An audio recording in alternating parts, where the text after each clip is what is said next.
Hello dear students and aspirants, welcome to the second part of the video in continuation to the first part, and this is on powers and duties of the president. And if you haven't watched the first video, that is on the administrative powers of the president and introduction we had, so please click the notification which is prompting above, and you may watch the first video before moving on to the second video, or you may also check the description part in order to watch the previous part. So let us begin with the legislative powers of the president. So in the previous class we learned about the administrative powers of the president, and in this class we learn about the legislative powers of the president. So well, even though the president is the nominal head, he has got the legislative powers in tremendous forms. So let us see. The president has the legislative power to summon or prorogue the houses of the parliament and to dissolve the lower house.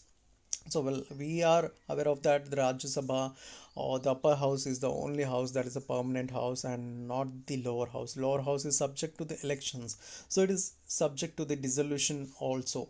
So thus the president has the power to summon the house, the prorogue the house of the parliament, or to dissolve the lower house. He can also summon a joint session or joint sitting of the both the houses of the parliament in case of a deadlock between them. He can summon it. Right. The president addresses a joint session of the both the houses after each general election, and this to be noted, and at the commencement of the first session of each year. So two times, like commencement of the each session of the each year, and at the same time at the first session after followed after general election, this to be noted. And then the president also has the right to address either house of their joint sitting at any time, and to require the attendance of the members of this purpose, apart from the right to send the messages to either house of the parliament, either in regard or any pending bill or any other matter. So he has various rights to send the messages, he has various rights to attend or summon, or even to address the first initial meetings of each year, or followed by general election and all. So apart from this, the president is empowered to nominate members to parliament. So this is another peculiar feature of the president, to nominate members to the parliament. So he has power to nominate 12 members in Rajya Sabha and 2 members of the Anglo-Indian community in Lok Sabha. But we should note here one key point is reservation of Anglo-Indians repealed in 104 amendment of Indian Constitution. So this was removed, scrapped. So in this way, so he shall no more be nominating Anglo-Indian members, though even he nominates only in case if there is certain representation of Anglo-Indian members is not met or something like that. But even that has been repealed now. So that power has been scrapped. It's not like scrapping the power of president, but rather removing the reservation. President can reuse certain reports and statements to be laid before the parliament. This is another peculiar feature he has, and the parliament has power to issue ordinances except when both the houses are in session. So if there is no like a certain house is not present in the session, like there is a certain general assembly or dissolution happened before that, in such a cases when Lok Sabha is not present, or the session is not going on, so in that cases what happens is like the president has powers to summon or issue the ordinances according to the powers he has laid down in the Constitution of India. So well, when the session starts again for the Lok Sabha and the Parliament, in the after the issue of ordinance, it has to be ratified accordingly, and it has to be approved, and it has to be passed as a separate bill. So this is a case in terms of ordinance issuance. So apart from that, the president has the powers to issue. He has the power to the previous sanction of the president is necessary for introducing certain bills, for example, money bills and financial bills.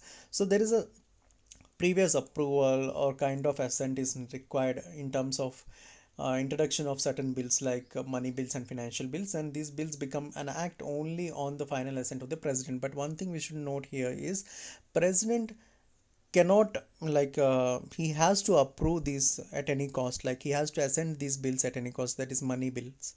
He cannot keep it in a withheld list or something like that, because these were introduced with his own assent. This is the peculiar property here.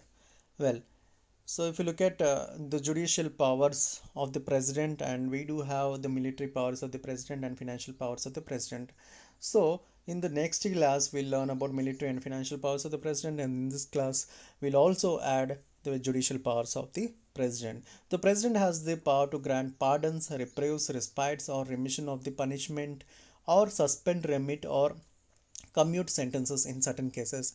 So we do have two things in terms of punishments, like either he the remit the punishment or commute the punishment, or there it's a like a reduction of the punishment. If it is a death punishment or something kind of so it can be reduced to a life imprisonment, or it can be commuted to some 14 years of jail term. The term can be commuted. So in this way, we can say the president has unique powers to grant pardons, reprieves, respites, or remissions of certain cases. Well, we should quote here one thing is like governor has also got powers to remit or commute certain cases, but still we should note here is the death pardoning power is only vested in the hands of president.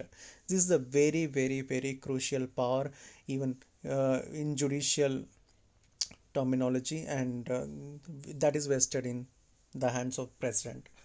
So he only can pardon a sentence in certain cases. He can only pardon a sentence to death. So that is in the death sentences and all. So if certain person or culprits or the accused appeal him to pardon him, then he can pardon it to, and he can reduce it to life's imprisonment, or he can remit it, in other words. So along with this, there are other judicial powers as well, like he appoints the judges of the high court and supreme court, and thus enjoys great judicial patronage.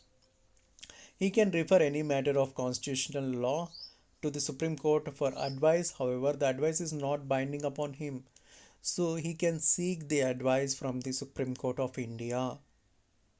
So that is one crucial power. And even Supreme Court of India, if we are looking at the powers of Supreme Court of India, it has its own advisory powers as laid in the Constitution of India, and accordingly president has the powers to refer certain matters to the Supreme Court of India for aid and for advice, and Supreme Court accordingly advises him, and that is still not binding upon him. This is the another key feature to be noted here. So these are the few matters where the president has a great powers in terms of judicial powers or judicial administration, if you look at. So in the next part, we'll learn about the military powers and financial powers of president. So we'll end this part here, and we'll continue to the third part of the video, and third part of the video is present in the description, as well as you may check the notification floating in above, and please do watch third part as well. So with that, we can complete entire portion of presidential powers and duties of Indian president. So well, let us end here and move on to the third part. Catch you in the next part. Thank you. Bye.